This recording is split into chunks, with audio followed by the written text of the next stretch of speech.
There's a question that has quietly haunted every ambitious person who ever lived. Why do some people, born with nothing, rise to build extraordinary wealth, influence, and freedom, while others, born with every advantage, end up living small, cautious, ordinary lives? The difference is rarely talent. It is rarely luck. It is rarely even hard work, because the world is full of hardworking people who stay broke their entire lives. The real difference, the one that changes everything, lives entirely inside the mind. It is the size of your thinking. And today, that is exactly what we are going to talk about. Welcome to Money Mentor, the channel that doesn't just teach you about money, it rewires the way you think about it. Today, we are diving deep into one of the most powerful ideas ever written about wealth, the core philosophy inside Napoleon Hill's Think and Grow Rich. And we are going to go further than the book. We're going to talk about what big thinking actually means, why most people are physically incapable of doing it, what blocks them, and how you can systematically develop the ability to think at a level that creates real wealth. If you have never subscribed to this channel, do it right now, because what we publish here is not recycled financial advice. It is the kind of thinking that actually changes lives. Let us start at the beginning. Napoleon Hill spent 20 years studying over 500 of the most successful people in American history. People like Andrew Carnegie, Henry Ford, Thomas Edison, and John Rockefeller. He interviewed them, studied their habits, their psychology, their daily routines, and the way they approached problems. And after 20 years of research, he came to a conclusion that shocked him in its simplicity. Every single one of these people shared one defining characteristic: not intelligence, not connections, not inherited money.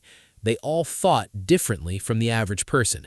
They all had the ability to conceive of outcomes that were so large, so seemingly impossible, that ordinary people around them laughed at the idea.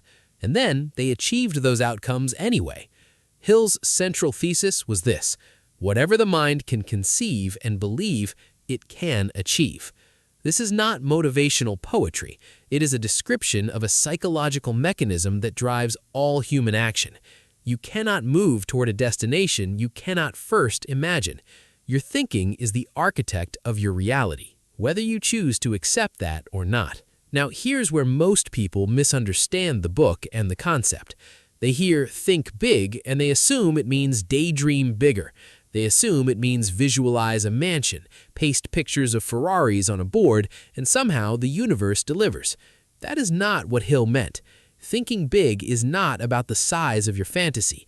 It's about the size of your belief system. It's about whether when you picture a large outcome for your life, your mind accepts it as genuinely possible for you specifically, or whether a quiet internal voice immediately says, "Who are you to think that?" The battle of big thinking is not between you and the world. It is between the version of yourself that can see a large future and the version of yourself that has been conditioned since childhood to play small.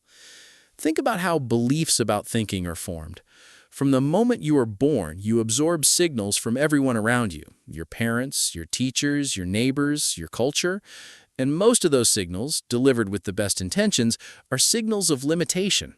Be realistic. Do not get too big for your boots. Money does not grow on trees. Who do you think you are? These phrases, repeated enough times across enough years, do not just enter your vocabulary, they enter your operating system. They become the invisible ceiling on your ambition. By the time most people reach adulthood, they have been so thoroughly trained to think small that big thinking does not just feel uncomfortable, it feels arrogant, it feels delusional, it feels dangerous. And so they protect themselves from disappointment by never daring to want something truly large. This is the first great barrier to big thinking, and Hill addresses it directly. He calls it the poverty consciousness. It is a mindset state in which a person fundamentally believes, at a level below rational thought, that large success is not available to them, not because of evidence, not because of logic, but because of accumulated emotional programming. And the devastating thing about poverty consciousness is that it is self-fulfilling. When you believe small outcomes are all that is available to you, you take small actions, you pursue small opportunities, you settle for small wages, you avoid risks that might lead to large rewards, and then your small results confirm your small beliefs, and the cycle tightens. Breaking the poverty consciousness is not achieved by reading one book or watching one video. It requires a sustained, deliberate campaign to replace the old programming with new programming, and that process starts with awareness. You cannot change a belief you cannot see. The first step is to catch yourself thinking small and ask honestly, is this thought genuinely based on reality, or is it simply the echo of someone else's limitation that I absorbed decades ago? The second major barrier to big thinking is what we can call the immediacy trap. The human brain evolved over hundreds of thousands of years in an environment where immediate survival was the only thing that mattered. Food today, safety today, threat assessment today. The brain was never designed to naturally prioritize outcomes that are 10 years away. And wealth building, true wealth building, is fundamentally a long game. This is why most people cannot think big about their financial future, not because they are intellectually incapable, but because their brain keeps pulling attention back to the immediate, the credit card bill due this month, the rent payment next week, the immediate discomfort of spending less today so that more is available later. Big thinking requires the ability to make the distant future feel more emotionally real and compelling than the immediate present.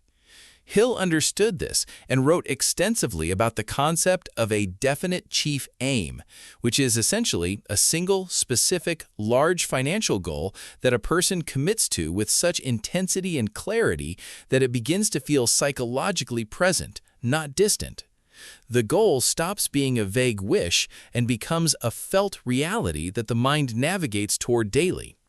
This is why wealthy people can delay gratification with relative ease.